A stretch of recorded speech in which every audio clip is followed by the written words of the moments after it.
One of the new things that's been the talk of the town online has been NFTs, something that everybody's been talking about. Non-fungible tokens. Okay. Yep. So E, I'm gonna pass this over to you because you're more experienced in this area, especially when it comes to anything that involves any kind of money. So do you wanna quickly break down what NFTs are and just make it more digestible for the listeners and viewers? Yeah. So NFTs are, as Saf mentioned, non-fundable tokens. So you can't, as a piece of crypto in a sense, you can actually use it as currency. It is not currency in any form.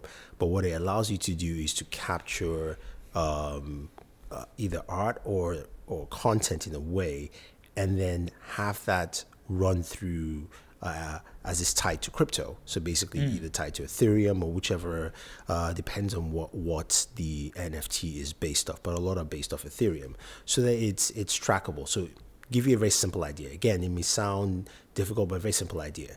If you know the actor William Shatner, aka Captain Kirk from the original Star Trek, he created 100 NFTs last year of images from him in different TV shows, movies, a lot of Star Trek stuff as memorabilia. So he made basically trading cards, but digital trading cards.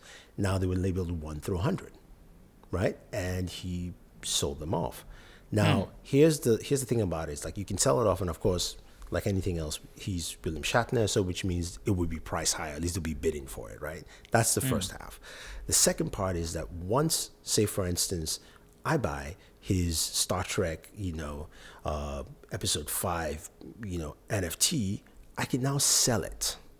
Now, this is one thing we've never had before: reselling digital content. Now, we do see that in some digital worlds or some digital games, like in World of Warcraft, you can buy someone's account and things like that. But that's buying someone's account, right? That's a very different thing. This is just a digital trading card. I can sell that, and once I say I sell it now, I bought it for $500 because people want Star Trek 4 and Captain Kirk. I now sell it for 5,000, right? Because it is tied to his crypto account settings. There are many ways of setting up NFTs. Because it's tied to that, he gets a portion of whatever that sale is. So as an artist, if you think about it this way, your art now can go around and you still benefit from recurring currency. I like that.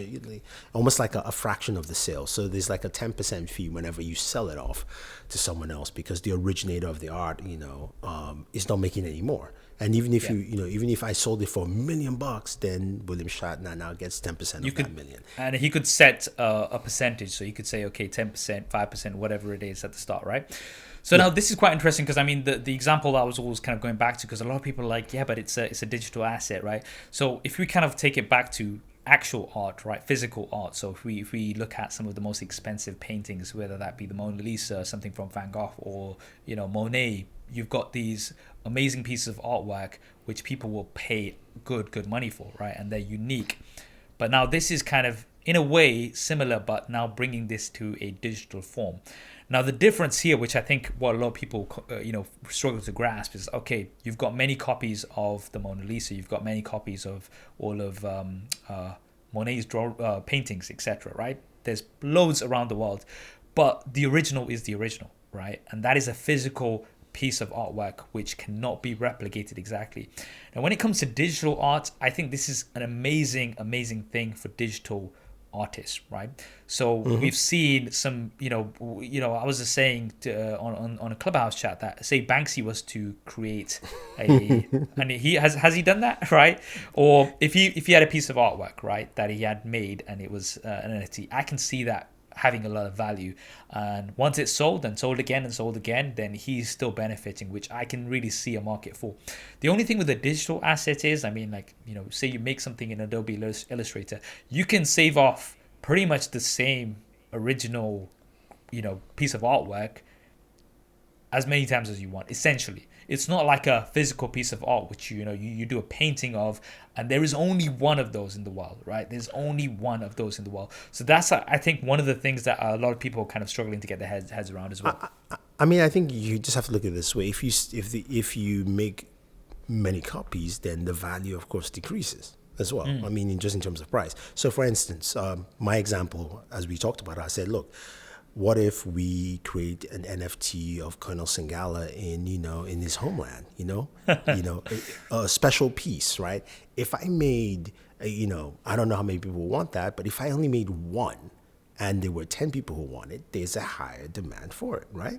As opposed to if I made 100 and it's only 10 people, then I've got like 90 sitting down there.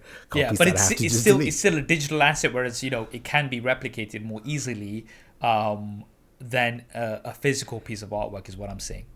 Well, I mean, yes, yes and no. So the way NFTs work, again, is just like crypto, is that it's tied, and again, for anybody to say that it's genuine, it has to go back into the blockchain and be verified. So basically, the reason you put it that way is that so no one, even if people replicate it, for instance, William Shatner's trading cards, you can make a copy of it, but if it's not part of the 100 that is listed as an NFT, it is fake.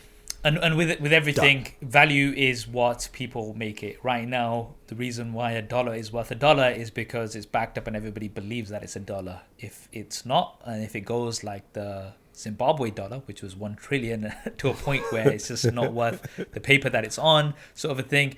Value is set by people who are interested in this particular item. So I guess it works in that sense.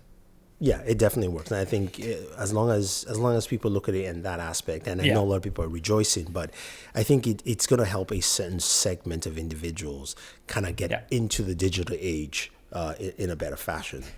Now, there's another element of this. Now, the digital art thing, I totally accept, and I actually really like the concept for, because I think it's going to be a game changer for digital artists who make amazing, amazing content online, right?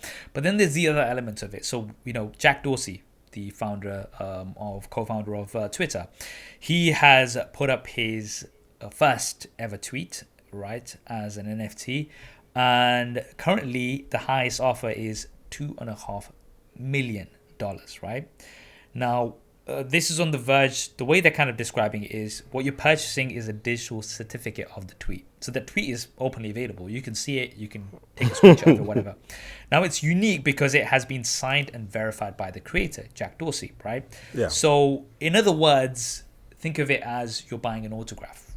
And that was, I think, a good sort of analogy, to kind of make it more understandable. It's an autograph. So Jack Dorsey is essentially signing this and saying, this is my first tweet, and here I'm handing it over to you. And this is, and that's what gives it the perceived value of $2.5 million.